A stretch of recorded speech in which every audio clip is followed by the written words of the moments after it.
Hey guys, welcome back to my channel, or welcome if you're new here.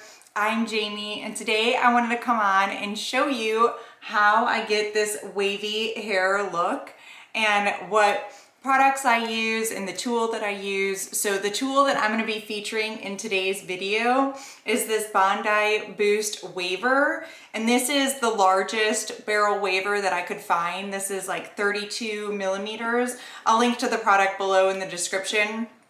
I think I picked this up for like around $50 from their website, and I wanted to step you through how I use it to get these curls. So one thing that I want to correct before I get into the video is technique. So I'll show you how I actually got these curls right here. I'm going to step you through the products and everything, but really quickly, I want to talk you through the technique, because the way that these curls lay is definitely a process that you kind of have to get right. There's this contraption here is pretty heavy and it's loud and it just has some force behind it. So also the way that the barrel kind of weaves back and forth, and that these two come up, that one stays down. It's a lot about placement to be able to, do a crimp and then move it along and then do another one. You have to figure that out, and I'll step you through what I do. It's kind of just, it's really trial and error until you get it. But another thing is how you put it in your top layer is what matters, because the top layer is the one that right here is where you could run into some trouble. And I actually end up doing it two different ways in the video. But if you do it downward, which is the way that I do it first, like this is natural. You feel like it's really natural in your hand like this because it's got your thumb here and it's easier to grasp. But when you do it down on your top layer, you can begin to see like a crease that goes across here. And if you want to get rid of that crease, you have to do it upwards, which means you're using your index finger on this. And it's a little harder to control, and it's a little harder to control where the hair goes. But I did do it, two different ways. This one downward, so you can see that crease there. And then this one, I did it upward on this side, and there is really no crease. So if you can control it, it depends on how your hair is. My hair normally shows everything because it's so fine. So I try to do it upward on the top layer, but downward on the rest. Anyway, you'll see in the video, but hopefully you guys find this video helpful, and I'll link to the product, like I said, below. I hope you enjoy this, and if you do, please consider subscribing to my channel below. I'd really appreciate your support. Thank you so much, and let's get into it. All right, so let's get this started. So right now I have 2-day not washed hair. So yesterday was day 1. So I washed my hair the night before last night. Anyway, so right now my hair is really fine. I curled my hair yesterday, so it still has a little bit of curl left from that time. But my hair is like really fine, soft. It is hard to hold a curl. It gets really oily at the root, but dry at the ends. So to really start this off, I'm gonna have to fix some of that. And what happens is when I use this tool, it often makes my hair like really soft and wavy, but then it really separates, and it's not a look I like. I like a look that has a little bit more defined, like kind of where it clumps together a little bit more. So I want to put in some products to be able to protect my hair from the heat, and then also try to give it a little bit more of that clumped together look. So what I need to do first though is combat the oil that starts on the top of my head. So I use dry shampoo for that. And this Anomaly dry shampoo from Target is like my favorite. It's $5. It's awesome. I really love this one. It really reminds me of the Living Proof dry shampoo, but it's like a quarter of the price, maybe a fifth of the price. So that's much better. And so I shake this one up just to make sure that it's not settled at the bottom. And then this is a brand new can, so we'll see how this one works. Oh, okay. And what I like about this dry shampoo is also it doesn't really leave a white cast. It just which is even better than the living proof one because that one leaves a white cast. So I spray this in my roots, and it doesn't give any volume. This one doesn't. It just soaks up the oil. So I do that first because I'm about to put oil on the rest of my hair. So I want to make sure that this part is squeaky clean up here. I definitely don't want any oil up at the top of my hair. So I put that in and then I just massage it in. What I love about this dry shampoo is it doesn't leave any residue. It's really clean feeling. It smells good. It doesn't leave a white cast. It's everything I could want in a dry shampoo. So, and reasonably priced, easily accessible, all great things. So I will purchase every bottle of this dry shampoo that I can find. No, feels like it. I think I have like 10 underneath my counter just because I go through dry shampoo. It's something I use every day, and when there's a sale, I'll just stock up, and Target's been doing some sales recently on their hair care products. So, okay, so that is in and it's pretty well distributed. I have really fine hair, so I'm able to use just like this wide tooth comb to kind of brush through my hair, make sure it's not really tangled. This is the first time I'm gonna be doing this on camera, so I have to like play with my setup. Normally I do this like in my bathroom. So now I'm doing this at my vanity or my desk and trying to figure out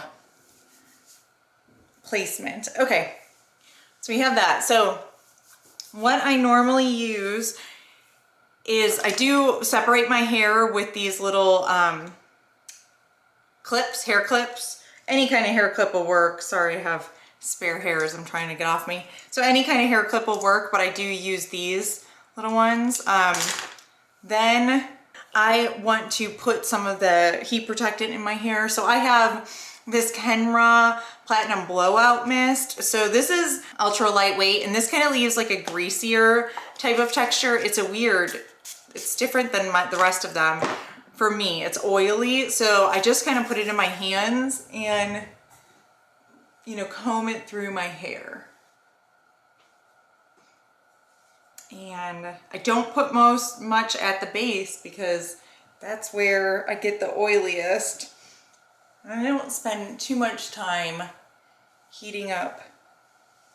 Like, I guess I'll just kind of pull my hair back like this and do it. I just don't do it at the crown, and I prefer to put it on my hands and rub my hands through my hair just because it feels like it's better distributed and I kind of know where it's going and I know how much residue is left. So that just fully absorbed into my hair, and you can see my hair is kind of getting a little bit piecier, a little oilier, but that's okay because that's kind of what I want with this look. And then I'll go through it again, just try to distribute the product. I'm gonna put on one more heat protector, which is also an oil. This is the Saints and Sinners one. This one I got in my, what did I get this in my Glam Bag X. I'll put this on my hands, and then I concentrate this more on the bottoms, especially since this is really like a gel oil type situation, and I don't want this in my root, but this is nice. It kind of just gives the ends of my hair like more finished look as well. Put this over here.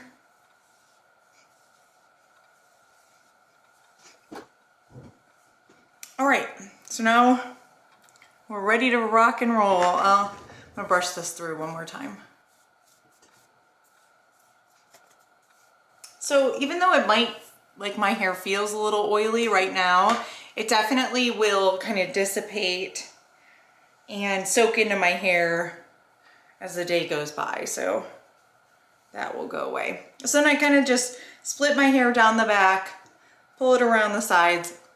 And what I do is do section by section and push it to the back.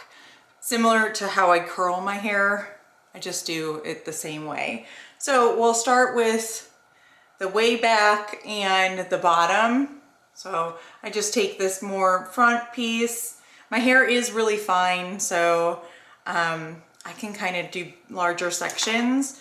I just take this and I pin it over here, and then I start this process. So I set my tool at 200 degrees Celsius. I don't know what that is Fahrenheit, but that's just kind of where I set it. I think it ranges, it goes down actually.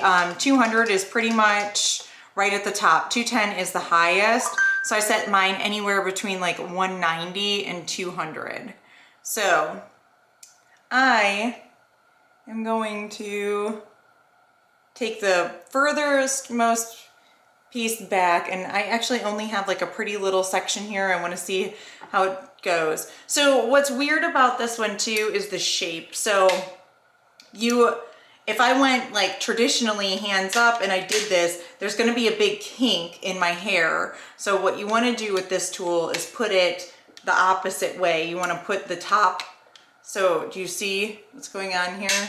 The top layer goes on top, because that way I won't get a kink, and that'll play in later. So I'm gonna put this in my hair, clamp it down for about 3 seconds, and then pick it up, move it to the next section. And I try to like look at where the bump is and follow the last bump. It's probably not a perfect science, but you kind of just have to try it. So put it in your hair, 1, 2, 3, 4, 5, and then take it out. Move it to the next section, 1, 2, 3, 4, 5, and then you might want to just kind of try to follow the bumps. It's kind of hard to show you, and most of the time I won't do the very end. This time I did because it's just the way it worked out, but most of the time I try not to actually do the very end because I like that loose at the end look. But let me see if I can back up a little bit. I can show you guys. Tilt the camera down. Okay, so now we're gonna go to the next piece right here, flipping it over. I don't want to get right next to my head because I don't want to burn it. 1, 2, 3, 4, 5. Then I let go. I try to follow, so you can kind of see. Try to keep them loose, but you can kind of see where that last wave is, and that's where I want this one to go down. 1, 2, 3, 4, 5, and then I do the next one right here. 1, 2, 3, 4, 5, and this is perfect. I want this to be left out, if you can see. So there it is, and then I want it to be loose, and I want it to I don't want to pull it. When I put this in, I don't pull it. I kind of just leave it loose or push it up rather than pull it down. Okay, so now that we've got those 2 parts done, then you just kind of keep separating your hair and going. I always just do the front. I just move back to front. So, and then typically every new piece that I get, I will divide into 2, and let's see if you can see how big these pieces are. My hair's really fine, so even in the end, this is not a very big, like look at how small that piece is. It's kind of what I'm doing. Okay, and then a lot of times I'll leave like the top undone because the top layer is like the layer everybody's gonna see, and it might not be, you know, the bottom layers might not be as pretty, so I'll show you what I do there. 1, 2, 3, 4, 5, let go.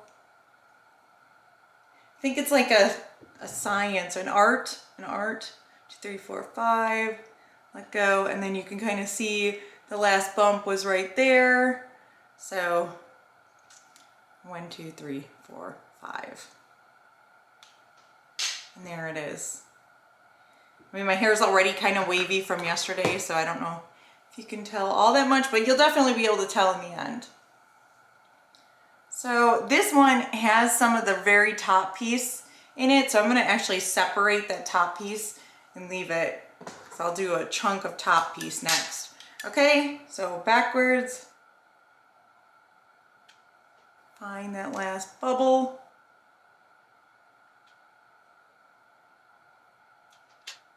And move it to the back. Okay, so now this is the top. We'll do that next.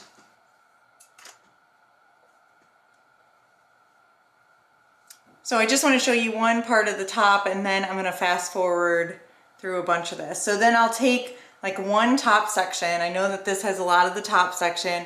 It's about, I'm going to take a little bit out of it so it's not as thick.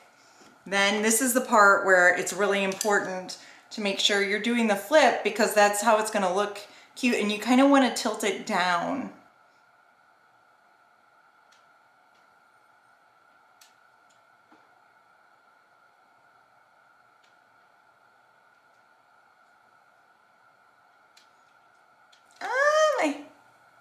It's got different hair caught in there.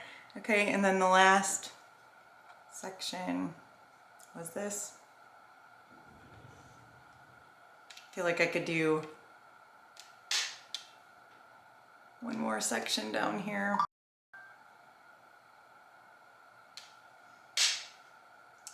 All right, so this one, flipping it back.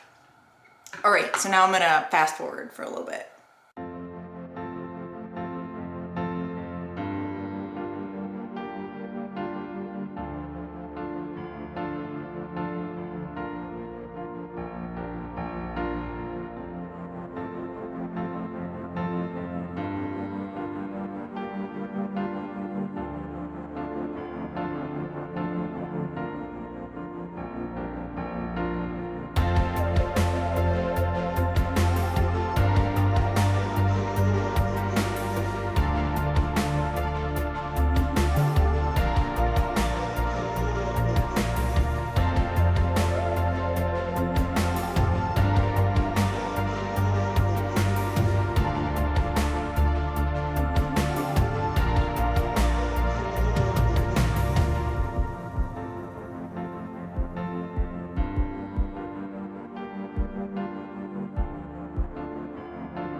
Okay, so we're halfway done, so you can see that these are the desired waves. All right, we'll push this back, and then I start on the other half.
All right, so that is officially all of the curls.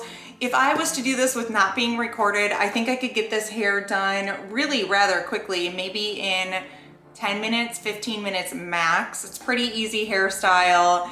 And I don't know if it's that much easier than curling it. I guess it is a little bit easier than curling it for me to get this done faster. But anyway, this is how it turns out. I really like this look. Hopefully you guys do too. I'll try to do a little quick turn around so you can see the back. Hopefully that looks good. I have no idea what it looks like. But anyway, thank you guys so much for watching. Please subscribe if you're not subscribed already, and I'll catch you guys again soon. Thank you. Bye.